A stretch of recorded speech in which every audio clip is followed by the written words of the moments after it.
Brendon leads the Digital Therapeutics Initiative for United Health Group. Within that, he's had the opportunity to build a virtual reality research program and develop some understanding of the utility of VR to help mitigate stress and address some other issues in health and wellness. And I want to make sure that Brendon has the opportunity to describe his fantastic work himself, so I won't go any deeper other than to say, Brendon, it is wonderful to know that there is someone like you within a large network of insurance looking forward to how we can apply technology to address some of the problems. So it's we're looking forward to your presentation. It's great to see you virtually. I was excited with the thought that I was going to be able to see you in person for the first time in a long while at this conference, but here we are, one more virtual conference, and hopefully getting to a world where we can spend time together in person. So thank you. It's really a pleasure for me to be here today. As I was thinking about ways to talk about virtual reality and the value of virtual reality in healthcare and, you know, in larger commercial opportunities, I really thought that starting with the end state is probably the best place to start. So I'm not going to leave everybody with a cliffhanger here and let you hear my summary at the end of my talk. But virtual reality is real. The effects are real, and virtual reality is here to stay. What I think is important is that we have some activities we need to do. We need to think about how we are accessing the evidence, how we're generating the evidence, and how we're communicating with our stakeholders to ensure them that the value that I think all of us here at this conference see in virtual reality is communicated to the larger stakeholder groups throughout healthcare, which includes, you know, the payers, the providers, and so many other important voices within healthcare.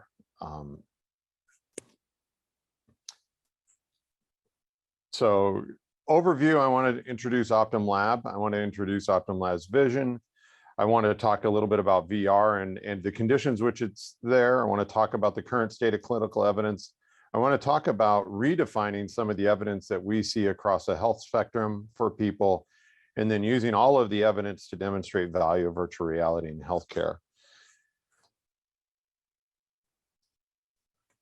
So Optum Lab's purpose, our purpose here is to identify, develop, and deploy disease interception strategies to substantially improve health around the globe.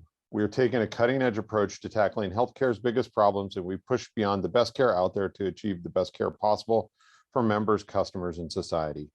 Currently, we as an enterprise serve 142 million individuals worldwide.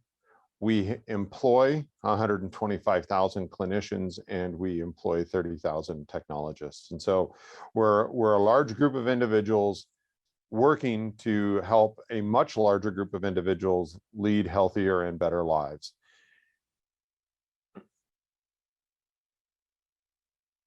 And our vision is we envision a healthcare system that is equitable, integrated, personalized, accessible, and affordable for everyone.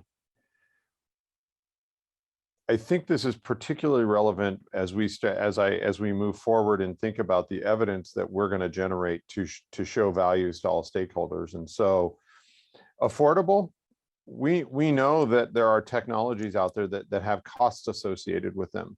However, the benefit from those associated technologies is rather impactful. And for example, just Beth's presentation just immediately before mine showed that the outcomes are important, and having that information is very important. We know that these VR approaches are scientifically proven to improve health. We also know that VR provides us the opportunity to seamlessly sync data streams across all types of care. A little bit more on that later. We also know that VR will provide on-demand access and availability. Based on what we just saw from Beth's presentation, it's clear, simple, and convenient to get and use. VR headsets are working their way to the individual home. VR headsets are really easy to use. They're easy to pick up, connect, and access content.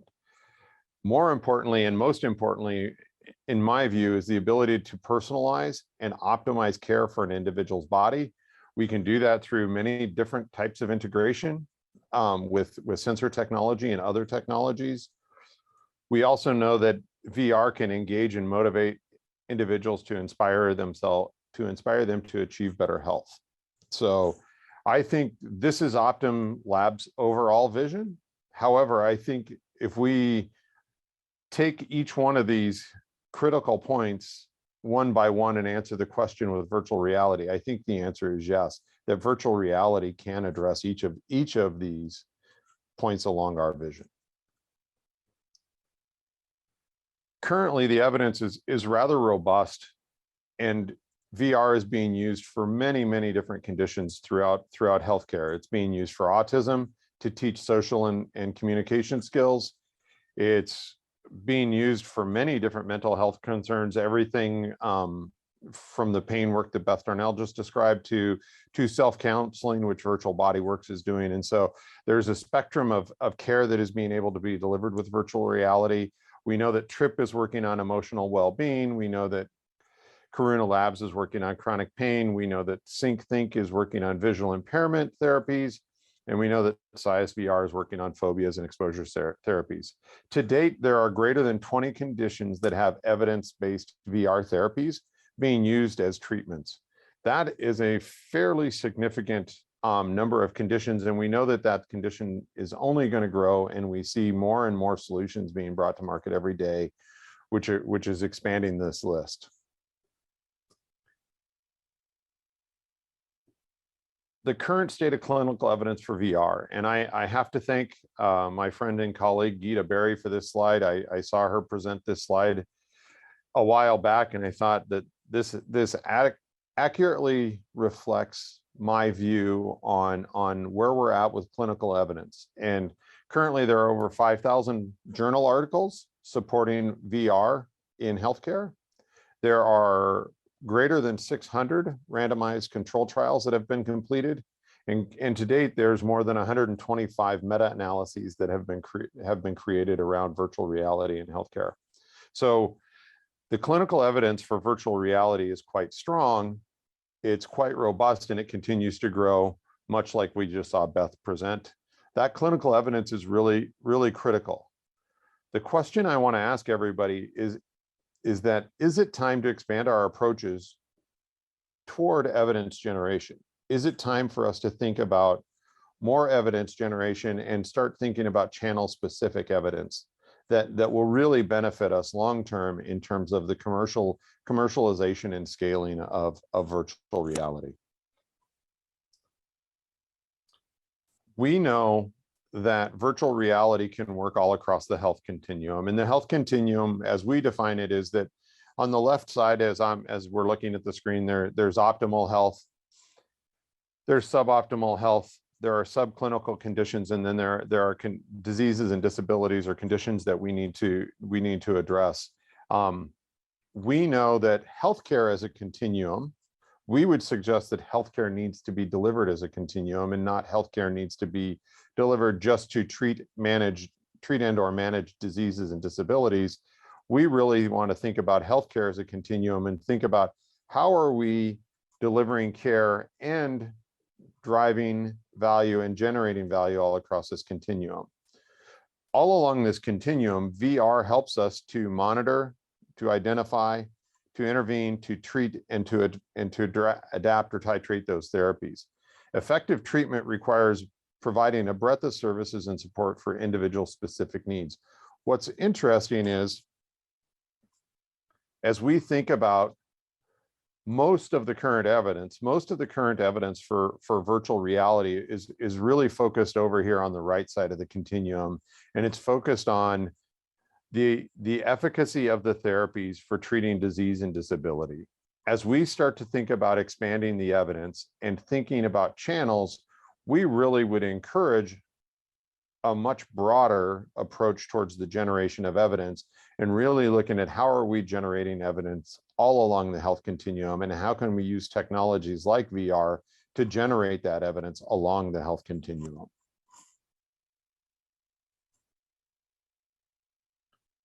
So as we think about this, we would like to define evidence across the health spectrum and integrating clinical and commercial evidence to demonstrate this value. And so if we were to layer this and think about the virtual reality technologies and the virtual reality worlds and experiences which are coming to market, we can really think about how does this health continuum relate those people that have optimal health, those people that have suboptimal health, subclinical conditions and disease and disability. Our goal through all of this should be to encourage people to use the technologies and the tools available to themselves to move themselves further to the left. And our goal as a healthcare system should be aligned with that and always designed to move people closer to the left and moving them towards optimal health. Now, we know that there's commercial evidence and there's commercial approaches that line up nicely against this health continuum. And so we know that the commercial approach to people who have optimal health is probably a D2C approach. We know that in the realm of optimal health and or suboptimal health is the commercial approach of identifying employer wellness programs or other types of health and wellness intervention capabilities. And so having that as a channel, having that commercial approach is probably a good space to look at. So the subclinical conditions is very much looking at a commercial approach where we'd either approach payers or utilize a D2C prescription model. Whereas at the disease and disability, what we really want to think about is prescription only, a higher level of evidence, higher standards at which we want to do this. But as we start to think about health as a continuum, we think about healthcare as a continuum, virtual reality is uniquely positioned to actually utilize each of these commercial approaches and to utilize the evidence type aligned with these commercial approaches to achieve the outcomes that we've outlined below.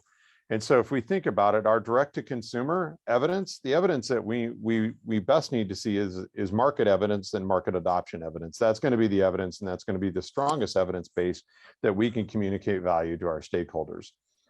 As we think about employer groups and employer wellness programs, we really want to demonstrate return on investment. We want to demonstrate that they are deriving greater value than what they're spending. We want to show the many ways we can do that. One of the capabilities that we can reference back to with virtual reality is that we have the ability to not just demonstrate financial return on investment, but we can demonstrate health changes. We can demonstrate performance changes because we have rich data sets available to us from how people are interacting with the virtual reality environments. And so we can look into our data and not just rely on a single financial indicator of return on investment, but we can think of individual performance parameters that would also be evidence of of return on investment. As we think about subclinical conditions, we really want to go towards a real world evidence type and think about how is this performing in the real world. We want to think more toward effectiveness data and really understanding how effective is this with the subclinical conditions that these individuals are experiencing.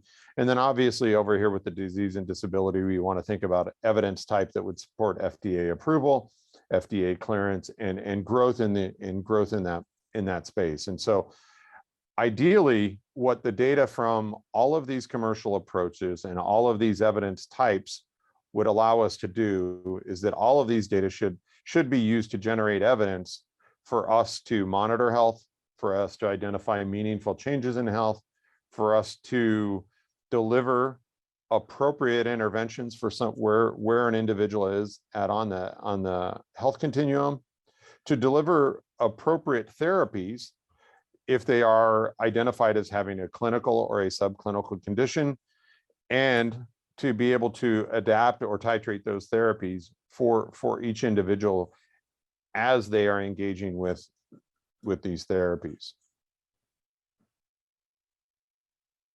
Using all of the evidence available to us to demonstrate this includes the evidence on the prior slide. But as we start to think about standardizing our approaches to clinical and commercial evidence, we also want to think about what is the evidence that we can generate from program architecture? How do we design experiences that guide and enable user actions and improve their health? We can evaluate the technology, the hardware, the software, and the algorithms that integrate into a system designed to assess people along the health continuum. And being able to assess that composite representation of the individual is really going to be crucial for us to achieve the goal of personalized medicine. We also want to really think about that evidence generation and how well it lines up to the commercial approach towards delivering the VR experiences. And so the body of data, the return on investment, the real world evidence, and the clinical evidence that justify using the VR tools and the VR experiences with the cohorts or with the individuals who we wish to deliver the care to. We also want to think about the model of development and the delivery channel for their products. We might see products that actually over time taking these data, these evidence approaches, and taking these experiences that exist along a continuum. We actually might see evidence that we would want to move some of these VR experiences either to the right or to the left on the health continuum based on the evidence that we're able to generate. And lastly, we really want to think about what is the extent that the product integrates into existing systems that are used by key healthcare stakeholders. At the bottom line, we have to translate meaningful data and meaningful insights from the virtual reality experiences to key healthcare stakeholders and make sure that we can deliver that to them in a way that provides insight. It doesn't just provide data, and it provides evidence that aligns with their position along the health continuum.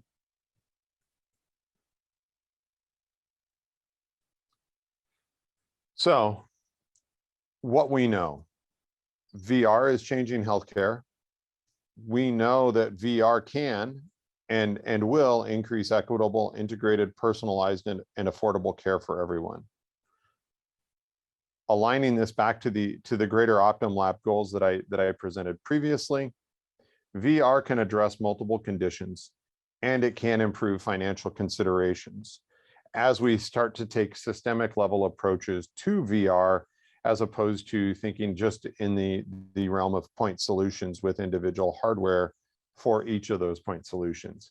Using VR and sensor data to scientifically prove the improvements in health that we observe. The key to this is really thinking about what is the rich data set that is available to us in virtual reality that we can use to better achieve those five outcomes or those 5 goals of the data and the evidence.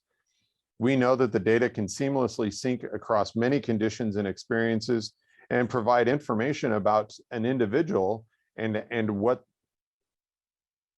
their responses have been to the therapies they've engaged with all along the health continuum. Importantly, and Beth Darnell highlighted this, and I can't highlight this enough, on-demand access and availability, whether it's in a clinic or at home, having on-demand access is critical to demonstrate the value and think about the evidence that VR is providing for us. We know that clear, simple, and convenient VR experiences can improve access. We're seeing that, and much like, to reference Beth's talk one more time, we saw that with the work that they just did. It was simple and convenient for people to access when they mailed the headsets to the home, and they were able to have people engage with the content easily. Personalized and optimized for an individual's health and experiences. We are moving closer and closer to a world where we see greater capabilities and greater technology capabilities to achieve individual and personalized care. I think VR and sensors and the other capabilities that we can integrate will really help us achieve that goal. And lastly, we can engage and motivate individuals to realize better health outcomes. And one of the exciting ways that I think we can do this is think about a systems level approach to delivering care and worlds and VR experiences all along the health continuum that would allow these individuals to not just engage in single therapies, but really to think about engaging in content all along the health continuum. So with that, I'd like to say thank you. I believe I've left 2 extra minutes for questions. Thank you. I'm willing to take questions and willing to engage. Yeah, thanks so much, Brendon. It's so great to have the perspective from your point of view, because one of the struggles in moving VR forward has been getting towards insurance reimbursement for it. So I love that we're at that time where we're all now working together because we see that this is in the best interest of the patients. It's really it seems like it's how it should work, but it doesn't often work that way. No, I think, and Dr. Lewis, I think to your point, I think we've gone beyond the point of saying, is VR beneficial to patients, and really seeing the pull from the stakeholders throughout the healthcare system, throughout the healthcare ecosystem, saying, we see the evidence, let's figure out how to make this work. Yeah. This is powerful stuff. And so, from my unique position that I have in my role at Optum Labs, I really am excited to start to see the pull from all of the stakeholders to say, hey, there's something here. Absolutely. We do have one question for you. The question is, what types of biosignals do you collect in your VR research, and can you discuss some findings that you've correlated from them? Absolutely. So we are taking 2 approaches to the collection of biosignals with VR, and the reason I differentiate is we are taking a laboratory heavy approach towards biosignals and using laboratory biopack technology to assess the biosignals. The biopack is a great research device. It's not a great real world device, just in terms of amplifiers and sensors and things. So we're in the lab, we're collecting a greater set of signals. We're collecting PPG signals, we're collecting skin temperature signals, we're collecting and I'll give my age away here, we're collecting skin conductance response, and we're collecting respiratory rate, we're collecting on some work we're trying to collect EEG. We're doing a broad variety of signals that we're trying to collect in the laboratory. We're trying to consolidate that set of signals that we're collecting into integrated wearables and being able to use wearables when people are using VR. And I think, much of the technology and much of the changes that we're seeing, we're going to be able to collect a richer set of signals in VR that with integrated sensors and wearable technology. And so we're kind of collecting the standard set of wearable signals in our remote efforts, where we're collecting stuff that we can get from signals that we can get from a PPG signal, really, is the majority of those. Great, thank you. Yep. Thanks so much for being here with us today. My pleasure.